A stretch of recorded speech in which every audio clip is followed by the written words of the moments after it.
Utong ka ng iba na. Nakalimutan ng iba na.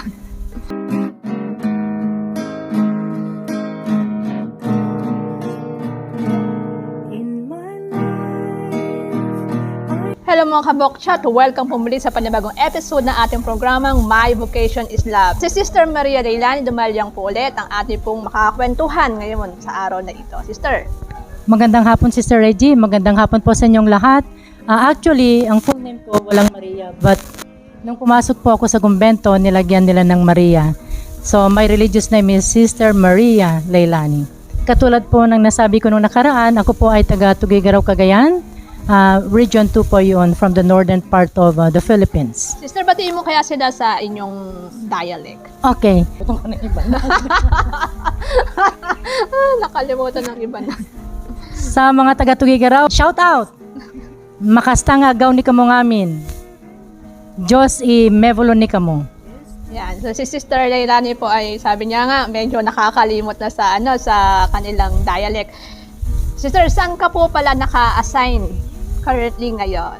Currently, assigned po ako sa Maryland, USA. Ano po ang apostolate po ninyo doon, Sister? Ang main apostolate ko doon ay sa catechetical ministry. So, lahat ng mga estudyanteng nasa public school, kinekater namin every Wednesday night from 7 o'clock to 8:15 in the evening ang kanilang klase.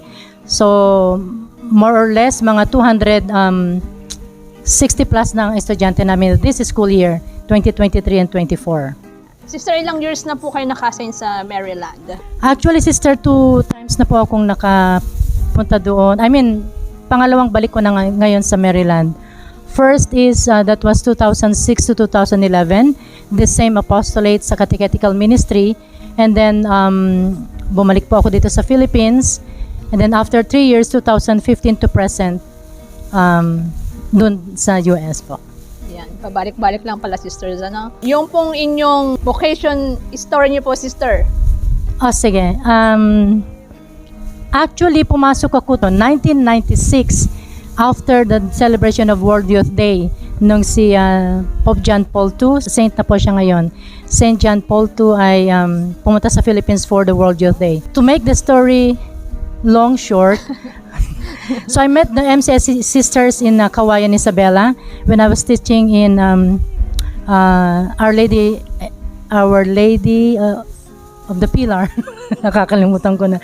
So, na-meet ko yung mga sisters namin doon sa parish, sa MCS sisters sa parish. I started my search in. So, nakipamuhay din po ako sa kanila sa kumbento once in a while, especially kung wala kami ganong activities sa school noon because I was already teaching.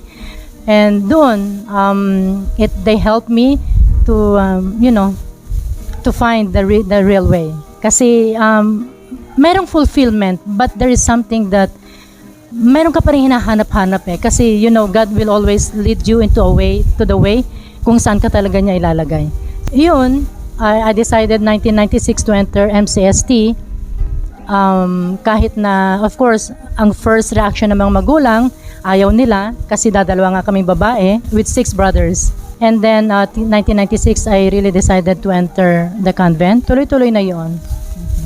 Ganun naman po talaga, sister, no? Sa umpisa, ayaw ng family, like that. Pero later on naman, natatanggap naman din nila. Yeah, no? Parang katulad din ng mga sharing ng iba nating sisters na almost the same, hindi pumayag, pero nagpursige pa rin tayo kasi ito yung calling po natin. Ano po? At nung nakita na nila naman na yung nakadamit ka na, nandun na yung saya nila. Sabi nga ng nanay at tatay ko noon, dyan ka na. Yan ang pinili mo, so dyan ka na. And I believe they are always praying for me. Ito yung fruits din ng kanilang prayers. Because they are very religious. Naalala ko sila ngayon kasi wala na sila Nasa langit na sila. Nandun pa rin yung pasasalamat ko sa kanila. Kasi I believe na hanggang ngayon, kahit na sila ay nasa kabilang buhay na, they are still praying for me. Yes po, sister. Ano po, sister, gusto niyo ipahatid sa ating mga viewers, lalo na po yung mga alam natin may mga vocation po pero hindi sila agad makapag-decide because may mga iniisip din or may mga hindrances. So, ano po yung pwede niyo i-advise sa kanila? Siguro, kasi alam nyo, makikita mo naman yung the grace of God is always there. Siguro ang hinihingi lang sa atin, sa mga may nararamdaman o sa mga may bokasyon dyan, what we need is to really pray hard, and ask the grace of God to be strong. Sabi ko nga, I always tell to young ladies na yung kapag nagtatanong sila sa akin kung bakit ako nagmadre, gano'n, na meron akong trabaho, sabi ko sa kanila, there's a different feeling when you are really responding to the call that God has called for you. Oh, yung talagang call na binigay ng Diyos sa iyo. So the grace is always there. So, siguro sa mga nagnanais, go on. Try to ask the help of God, the grace of God.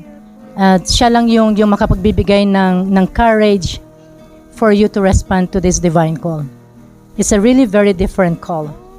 Yan. Maraming salamat po, Sister, sa inyong pagbabahagi. Ipapaalala ko lang po mga kabokcha, si Sister Maria Dailani po ang ating composer ng ating background team ng ating programang My Vocation is Love. Na-feature na natin si Sister Dailani before nung nagbakasyon last po year, siya. I think last year, yeah. Yes po. So, siya po yung muli nagbabalik. Pero before po kasi hindi siya nag-share ng kanyang vocation history, right, Sister? Wala nga, parang wala. Yes, ang pinag-usapan na natin ay tungkol yung sa kanyang pag-compose ng kanta natin na ating team song ngayon. So again, Sister, maraming salamat. Meron ka po gustong pasalamatan or batiin man lang po, Sister? Siguro sa mga nakikinig sa atin, maraming salamat po sa pakikinig, and share nyo po sa iba para makasubscribe din sila sa ating channel, My Vocation is Love. Thank you and God bless you all. So ito po ang ating programang My Vocation is Love. #ang aking awit ay Pag-ibig! It's the